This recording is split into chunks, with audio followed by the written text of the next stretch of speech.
Alright, ladies and gentlemen, we've got a 4-gamer here. Grand Monster is back for Age of Mythology Retold. My goodness, this is laggy. Map is gonna be Alfheim, if I've seen that correctly. On the other side, we've got, in the red color, a Zeus player called... Dux. I'm just gonna refer to him as the Zeus player. My god, this is so laggy. I'm on 16 FPS. What the hell is going on? 28 FPS, 21 FPS.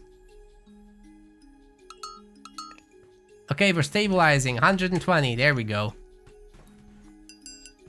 Oh my god. What was that slideshow? Anyways, Grand Monster has cast the Dwarven Mind God power back home. His initial toward dwarves are gonna be devouring that. He's also going for hunt at the same time. He could be getting both hunt and wood here. But I think he's just gonna go for the straggler trees. That's totally fine. With Norse, you can just put like 3 villagers on these stragglers and chop them. Yeah, chop the stump, not the actual tree. Just like in real life. The Greek player is gonna go for wood before gold. After 7 villagers on food, that might be a little bit slow. This is very much a build order that would work in the old Legacy edition.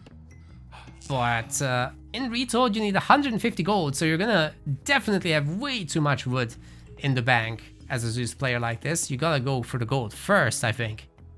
That should be the way to do this.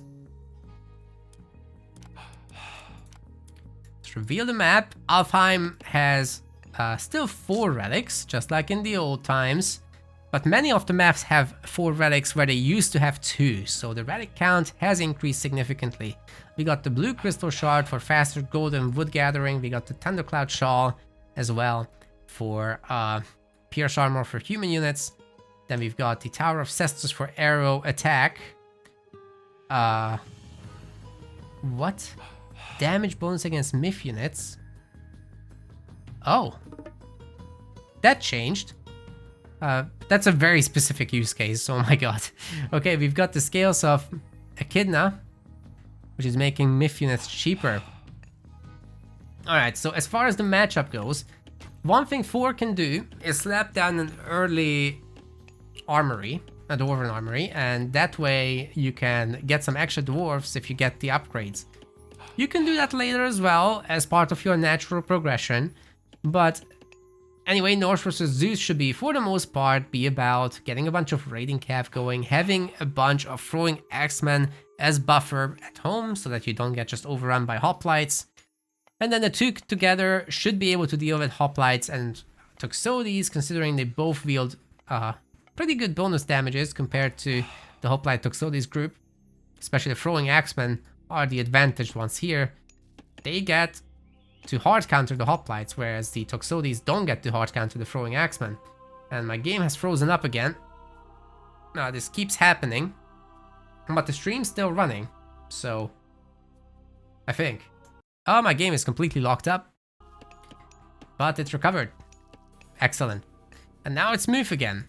Yeah, spectating is not the smoothest. Sometimes you get these little hiccups. These forward hunters are very risky for a Zeus player for sure. Grand Monster's gearing up for the classical age transition, needs to force drop off these food resources that he's gathering. He's got so much. From these villagers, he would have had like 520 food by now if he had dropped off. Anyways, he's going classical through Freya, which is the usual choice. Our Greek player is going through Hermes, so that's gonna mean centaurs. Hermes has been quite significantly changed as well. So the centaurs themselves have a volley attack that's gonna rain arrows from the sky, essentially. It's so much worse than the original centaurs, it's unbelievable. You kind of need both of the upgrades, the Sylvan Lore upgrade for the centaurs as well as Spirited Charge, to make them anywhere as good as the original centaurs. And they're mostly just a powerful backline archer. Like, the arrow rain you can avoid so easily with both villagers and the army. It really doesn't do much. You only really get idle time out of the villagers that you're raiding. And they're not very fast. They're not very fast, so you can definitely get a cavalry surround on those.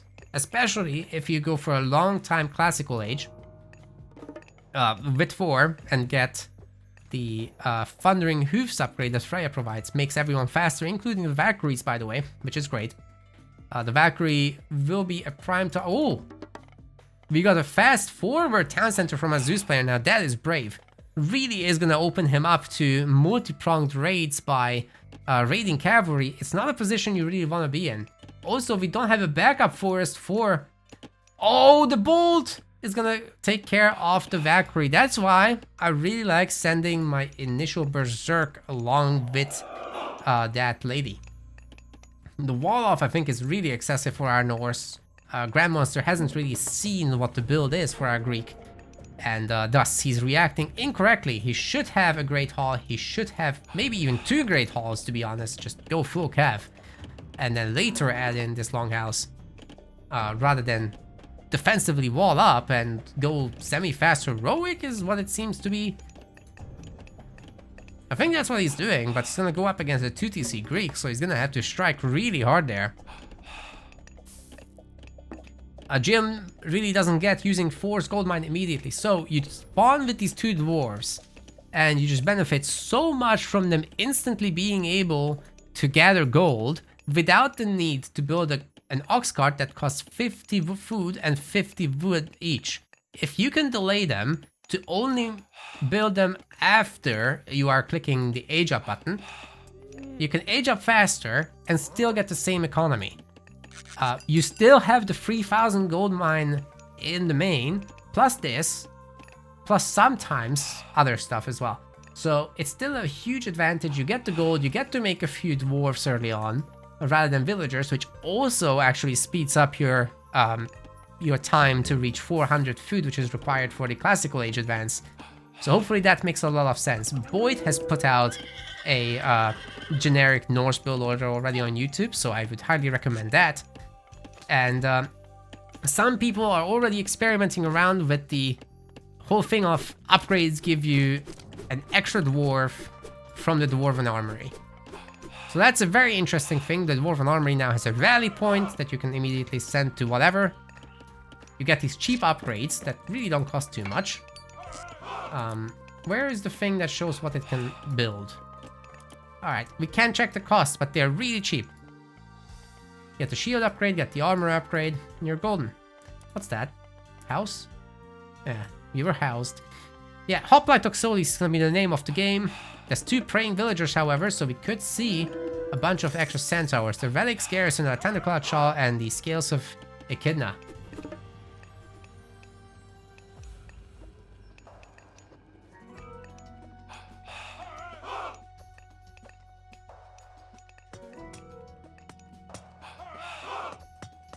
Wooden Wall is getting bullied. Take that, Wooden Wall. What was that rains the arrows? That was the Centaur.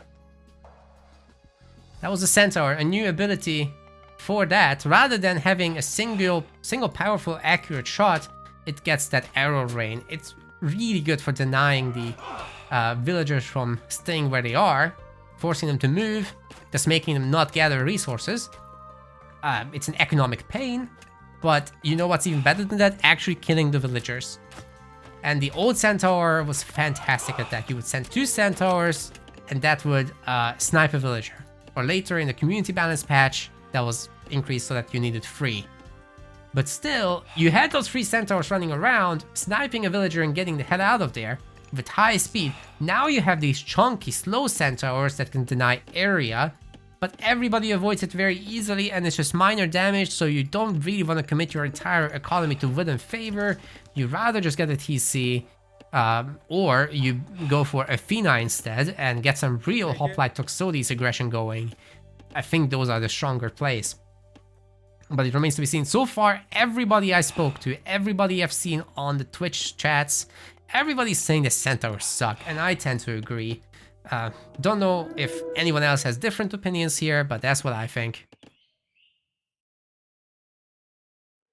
Vengeworm says thanks for casting the game. Did you have the Japanese name there? I don't recall your name. So it must have been. Anyways, Scotty's up. Happy to do that, by the way. It was good. Yeah, the Frost Giant is a fantastic anchor here. And also, I really like this forward hill fort. It's going to protect the gold mine, which is going to be important in a few minutes when this gold mine runs out. Grand Monster does need to migrate there. And the addition of Huskarls is going to be fantastic. So, the entire Norse army can be hard counter-based, with the Throwing Axemen dealing with the infantry, and the Huskarl dealing with the Toxotes.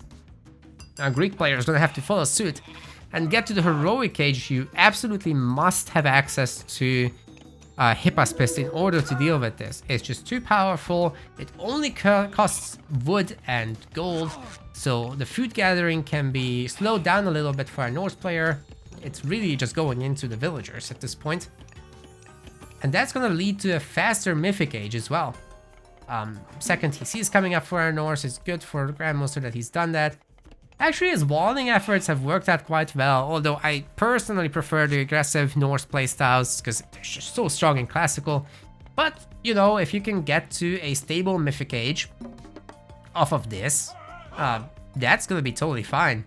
Fimbulwinter could be a very powerful tool. Oh god, those villagers are all idle. What are you doing?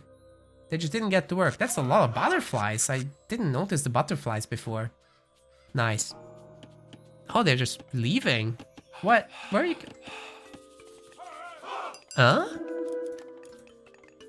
Oh, we got heroic through Dionysus. The bronze god power will be available, but the Hydra gets frozen. Big issue. You could have bronzed the Hydra alongside the military. That's a new thing, that myth units can receive bronze skin from the god power. Heroes still cannot. I would love the heroes to have that. They look. Have you guys ever seen a bronze Bellerophon? That was a thing in the deathmatch patch in the original. It's so cool. Anyway, it's still very cool that you can bronze the myth units. It's just what happens when you do it to a Colossus who's already supposed to be made of bronze. I guess he gets thicker skin and you can no longer insult it. Anyway, this Greek army is getting absolutely shafted here. It's not pretty. Is Grandmaster even gonna need to go Mythic? I think he can just make rams and win the game. Yeah, I like that he's getting the forward longhouses. That's plenty of medium Huskarl. More longhouses. Doesn't make any... There's not a single Great Hall. Oh, okay, I'm lying. There's a Great Hall, fine. All the relics are here. Could steal them with the Herster. I love stealing relics. That's my favorite activity. You guys should try it at home. But anyway, we got Hippaspist joining the fight. As long as their numbers are low, it's totally okay. But the Huskarl are not particularly good at fighting them. The Throwing Axemen, however, deal okay damage. Granted, if there's enough Hippaspist and they get on top of the Throwing Axes, the Throwing Axes are gonna melt. These guys have a much better health. Armor is better as well, and they have a much higher multiplier against infantry. Higher DPS as well, because their attacks don't take 1.5 seconds. So yeah, it all adds up.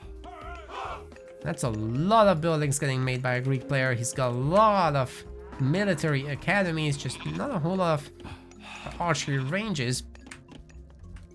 And not a lot of food at that point as well.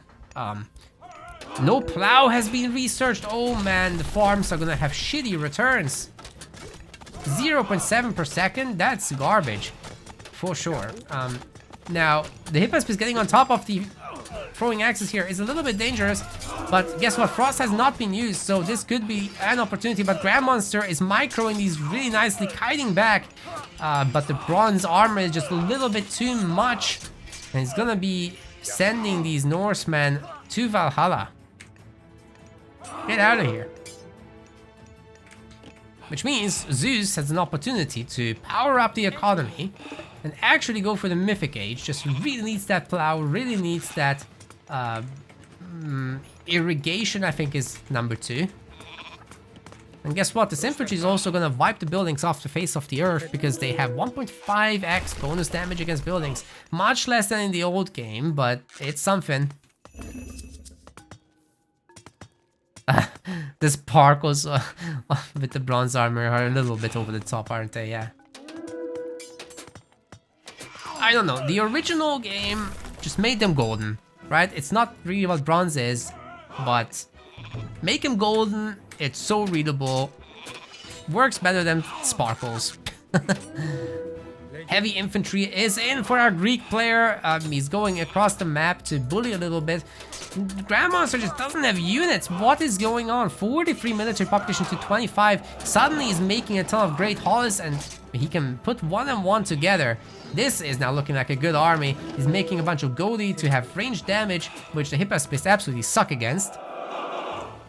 So yeah, pierce attacks are a smart idea here. Do they have upgrades? Like, only the cheapest upgrades have been bought from the Dwarven Armory. That could be worked on a little bit, and Grandmonster's finally getting the third TC, but he's behind. 100 villagers versus 70, and our Greek player is really gearing up for the Mythic age, but so is Grandmonster with Tyr. You know, with Tyr, the thing is that Fimbulwinter has been buffed. You cannot garrison. That's absolutely bonkers, by the way. Like, what counterplay are you supposed to have if you can't garrison? Well, what you can do is, as soon as the other guy reaches age 4, you bell all your town centers immediately. Just, you know, better hotkey them and just press them together, because you're gonna need it. Once the God Power is cast, you cannot garrison, but if you get that off beforehand, it works. It's extremely stupid, but it works. So, that's my advice for the next day, and for the dev team, my advice is please don't do that. It's ridiculous. Anyway, great y'all. That is great. It means they're heavy. 2 upgrades are done. The villagers did not get garrison, and there are... Oh, ceasefire. Oh, that's gonna cancel almost the entire thing. Ceasefire is just a little bit coming short of having the full effect. We need to see a bunch of hoplites from our Greek player. They're not being made. It's only Hippaspists. These great Jarl are going to have a field day with their high attacks and high health. This is definitely not something that our Greek gamer wants to face right now. Grandmonster is also at a pretty high population count, but he's lacking the houses at this point. He's still not done with that back TC. Anyway, the wolves are going to town, literally. The villagers still can't escape until this is over, and a ton of them will be going down. 20 villagers have died during this. Holy shit! That is not reasonable. A second bronze cast is going to be used here. Forest fire will burn down the wood, including in the siege weapons. They're made of wood. Therefore, you should be able to cast forest fire on them naturally. The bronze Hippaspists can kind of face tank the Jarl. The Jarl themselves are also tanks and don't have very high attacks, but the Godi as well as the heavy throwing axemen are damaging them a lot. It's just, I don't think it's enough against bronze. They have 60% pierce armor, dude, and 74% hack. They are gonna win. And our Greek player is going Hera. Lightning Storm is absolutely insane in this video game. It does divine damage. So the buildings cannot tank its damage at all. I've seen it kill an underworld passage and stuff like that. These houses and the Great Halls aren't particularly safe against it. And then we start seeing Medusa. Yeah, that's gonna be tough. Maybe even the addition of a bunch of Myrmidon is something we can expect. The Larfin will be added, no doubt. Champion infantry. But first, the lightning storm on this army. Oh my god, it's gonna devastate absolutely everything. You are kidding me. It ramps up over time, so you have a chance to quickly garrison against it, but I think it's too late. Grandmonster didn't instantly respond, and the throwing axemen are getting absolutely axed, I guess. Holy shit, everything's dead. The Frost Giant made it. And he's got horns. So that's nice. What about everyone else? Frost is going to be used to try to protect here. By the way, the petrification of the Medusa doesn't instantly kill a Frost Giant anymore, so it's now a better Frost Giant, you could say, but it's not a tanky one. So that Medusa is definitely toast against the Frost Giant pair. But we've got the Larfin out. It's got a freaking 102 attack from the jump. He's definitely gonna pick off these Frost Giants now. He's dealing almost 12 divine damage. Are you kidding me? The other heroes are picking off the remaining Frost Giants, and the Medusa will be safe. In fact, the Great Jarl actually do not have bonus damage against them, or anything for that matter. You need the Njord Tech Ringgiver to give them that kind of perk back. Frost is about to expire, and our Greek guy is going to town with a group of Myrmidons, and Hoplites getting added back into the force. I would like to see further fortresses so that we can make some Helipolis. The Grandmaster is in serious trouble. He's got throwing axemen at the champion level now, but this Belorphin is just taking their fire. Unfortunately, won't be able to heal it. There's no Temple of Healing in this match. Apollo does need to be picked for that. But what we could get is a Hydra.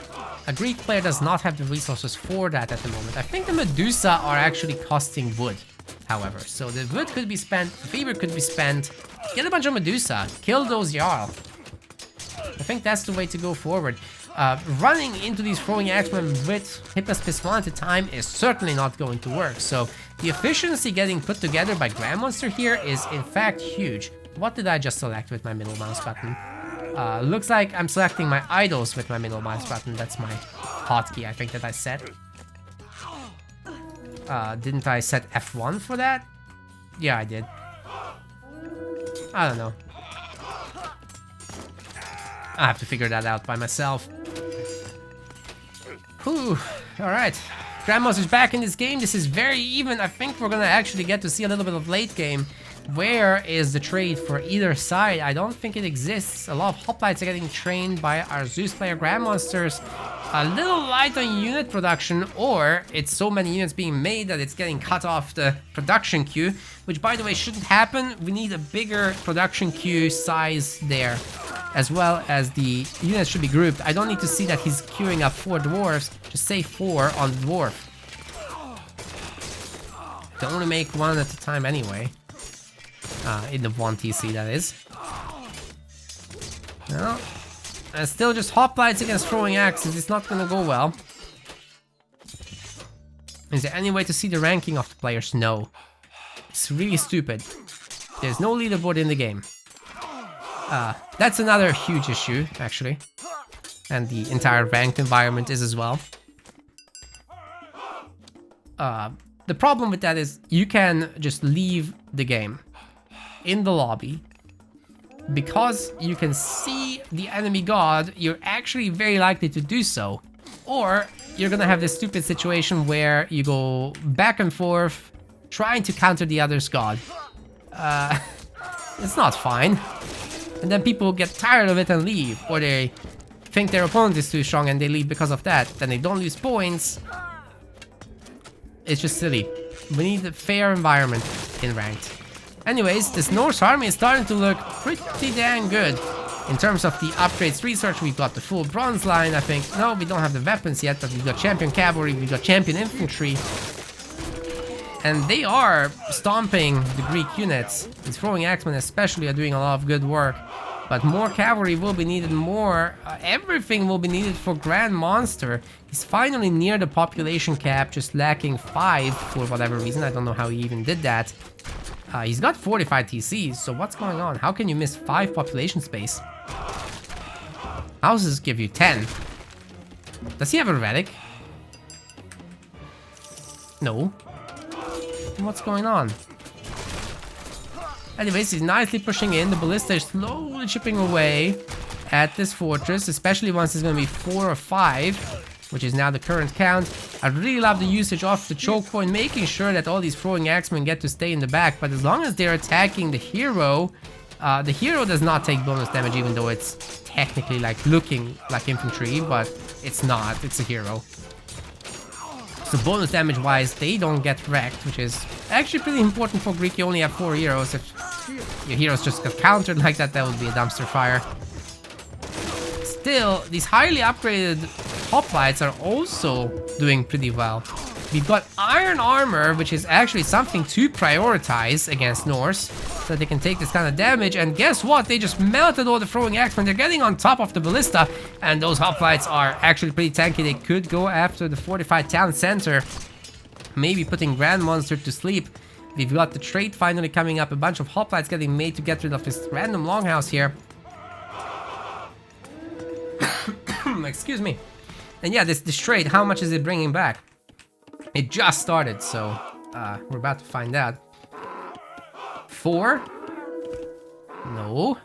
Stop lying to me. Oh, there's a market here. Oh no. Greek player is getting on top of the wood villagers over there trying to cut some trees down. Instead, they are getting cut down. That's rough, buddy. So much infantry is getting printed. Even Belorphin is back in the field. He's got 850 hit points, and Grand Monster is gonna have to resign to our unknown Zeus player who's done super well here. The infantry printer has worked out indeed. Great economic recovery. The early boom has paid off. Although that was a very peaceful game until the very end. That lightning storm really was the highlight point though, where the entire Norse army just disappeared. Absolutely bonkerinos. I'm gonna press good game. They're not gonna see it. But you are, and you are the ones that matter. So yeah, to everyone on YouTube watching this separately, make sure to hit that like and subscribe. On Twitch, you can hit the follow. If you're watching live, oh, YouTube is watching live actually, but yeah, more soon.